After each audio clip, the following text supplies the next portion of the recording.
Welcome to your beautiful channel knowledge fix. स्वागत है आपके अपने चैनल नॉलेज फिक्स में।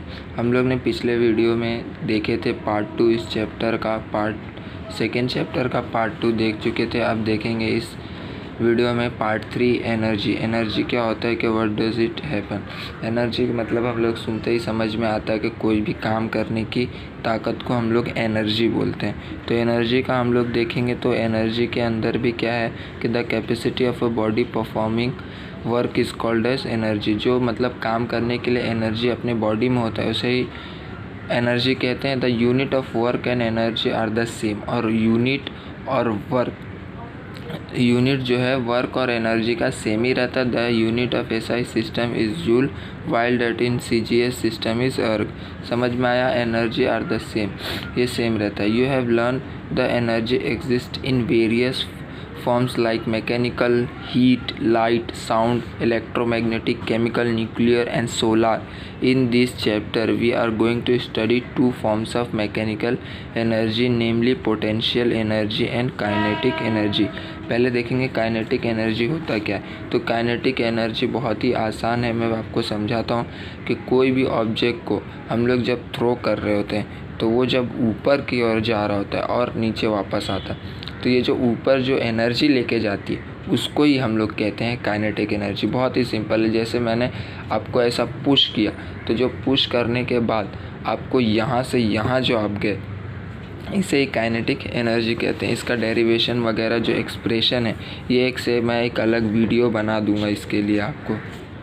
अभी हम लोग देखते हैं पोटेंशियल एनर्जी।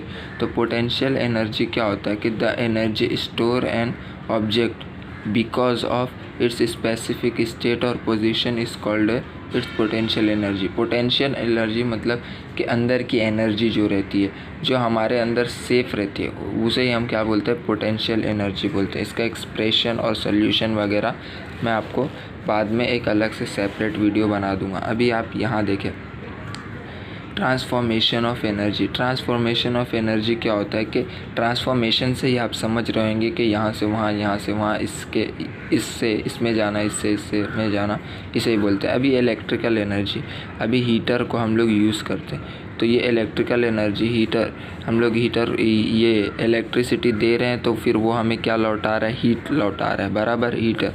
अभी इलेक्ट्रिक में साउंड, लाउड स्पीकर बनाएंगे तो माइक्रोफोन, मतलब यहाँ से लाउड स्पीकर बज रहा है तो माइक्रोफोन मिलेगा। सेकेंडरी सेल, प्राइमरी सेल, ये सारी चीज़ें मतलब आप समझते हैं इलेक्ट्रिक लैम्प। आपको एग्जांपल के तौर पे मैं समझाता हूँ। अभी हम लोग फ़ैन को ऑन करेंगे, इलेक्ट्रिसिटी दे रहे तो फ़ैन ऑन होगा, वो फ़ैन रोल घूमेगा तो एयर एनर्जी बनेगी। अब एयर एनर्जी बनेगी, उसके अंदर जो वो घूम रहा है, वो जो उसकी बैरिंग रहती है वो क्या बना रहा है? वो हीट पैदा करेगा, तो वो हीट एनर्जी हो गया। अब हीट एनर्जी उसके अंदर जो रिवॉल्विंग गोल घूम रहा है वो क्या हो जाएगा हमारे लिए? वो एक तरह से काइनेटिक एनर्जी हो जाएगा। तो आपको ये सारी चीज़ें समझ में आया होगा। अभी laws of conservation of energy, ये क्या होता है? Energy can be neither be created nor be destroy. ये ऐसी एनर्जी है ना क्रिएट हो सकती है ना डिस्ट्रॉय हो सकती। It can be converted from one form to another form, thus the total amount of energy in the universe remains constant. अभी ये क्या बोल रहा है कि ना ये एनर्जी फॉर्म हो सकती है और ना ही डिस्ट्रॉय ख़त्म हो सकती है, और ये एक फॉर्म से दूसरे फॉर्म में जाएगी। और ये जो जितनी एनर्जी है वो क्या रहेगी? कांस्टेंट ही रहेगी इस दुनिया पे, यूनिवर्स पे। समझ में आया? अभी हम लोग फ्री फॉल देखेंगे। If you release an object from a height it gets pulled toward the earth because of the gravitational force. हम भी जानते हैं कि कोई भी चीज़ अगर जो हम लोग ऊपर से नीचे थ्रो करें तो वो नीचे ही आएगी। अब क्यों आएगी? क्योंकि ग्रेविटेशनल फोर्स लगती है। An object falling solely under the influence of gravitational force is said to be free fall or not to be falling freely।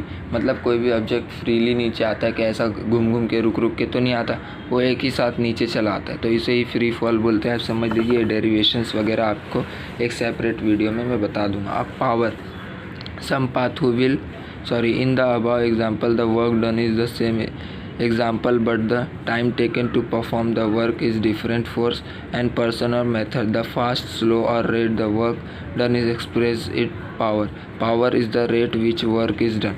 क्या बोल रहे हैं? पावर मतलब हम लोग भी जानते हैं कि काम करने की कितनी कुव्वत है, क्षमता, मतलब उस इंसान के अंदर वो पावर।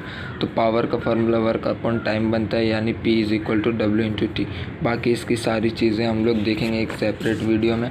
तो ये चैप्टर आज हमारा यहाँ ख़त्म होता है। Thank you so much for watching this video, और चैनल को सब्सक्राइब करें और अपने दोस्तों को बताएं। और अगर जो आपको लगता है कि कुछ समझाने में गलत हुआ तो आप सजेस्ट करें, और भी ऐसे ही वीडियो लेके आता रहूँगा, और अपने दोस्तों में ज़रूर शेयर करें। Thank you so much.